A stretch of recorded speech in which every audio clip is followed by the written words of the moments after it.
សួស្តីអ្នកទាំងអស់គ្នាសូមស្វាគមន៍ត្រឡប់មកកាន់ Channel របស់ខ្ញុំវិញខ្ញុំមានសេចក្តីរីករាយណាស់ដែលបានឃើញអ្នកទាំងអស់គ្នាមកវិញថ្ងៃនេះសម្រាប់ការអានភាគអក្សរថ្មីមួយខ្ញុំសង្ឃឹមថាអ្នកទាំងអស់គ្នាកំពុងមានអារម្មណ៍ល្អនិងកំពុងមានថ្ងៃដ៏អស្ចារ្យដូច្នេះសម្រាប់ការអានថ្ងៃនេះយើងមានសារតែមួយគត់ដែលអ្នកគ្រូស្ដាប់នៅពេលនេះវានឹងមករកអ្នកតាមពេលវេលាដ៏ត្រឹមត្រូវរបស់អ្នកហើយនេះគឺជាសារដែលត្រឹមត្រូវនឹងតែមួយគត់ដែលអ្នកត្រូវស្ដាប់និងត្រូវដឹងនៅពេលនេះនៅពេលណាក៏ដោយដែលការអាននេះបង្ហាញខ្លួនមករកអ្នកដោយធម្មតាយើងមាន3ក្រុមឲ្យជ្រើសរើសមានក្រុមលេខ1ក្រុមលេខ2និងក្រុមលេខ3សូមមានអារម្មណ៍សេរីក្នុងការជ្រើសរើសក្រុមណាមួយដែលអ្នកមានអារម្មណ៍ទាក់ទាញបំផុតហើយបន្ទាប់មកអ្នកអាចរំលងទៅពេលវេលាដែលមាននៅក្នុងប្រអប់ពិពណ៌នាហើយខ្ញុំនឹងជួបអ្នកនៅការអានរបស់អ្នកក្រុមទី1ដ៏ស្រស់ស្អាតប្រសិនបើអ្នកបានជ្រើសរើសក្រុមនេះនោះនេះគឺជាការអាននិងសាររបស់អ្នកសម្រាប់ថ្ងៃនេះអំពីសារតែមួយដែលអ្នកត្រូវស្ដាប់នៅពេលនេះដូច្នេះសម្រាប់ក្រុមលេខ1សម្រាប់ការជ្រើសរើសថ្ងៃនេះ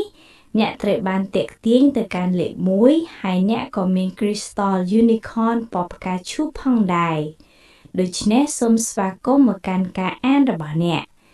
ក្រុមលេខ1យើងចូលទៅកាន់សាររបស់អ្នកភ្លាមសម្រាប់ថ្ងៃនេះ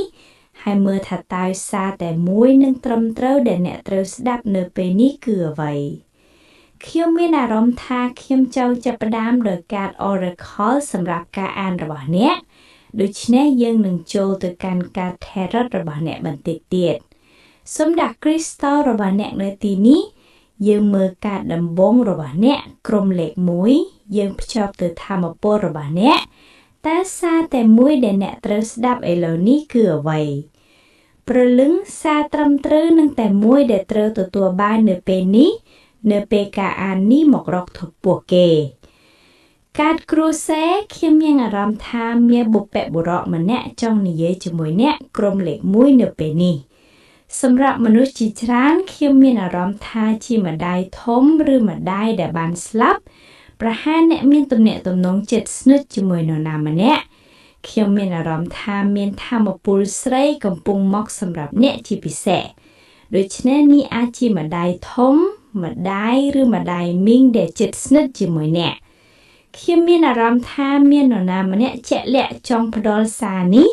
ហើយពួកគេចង់ប្រាប់អ្នកថាអ្នកត្រូវបានជ្រើសរើសឲ្យធ្វើអ្វីមួយអ្នកត្រូវបានជ្រើ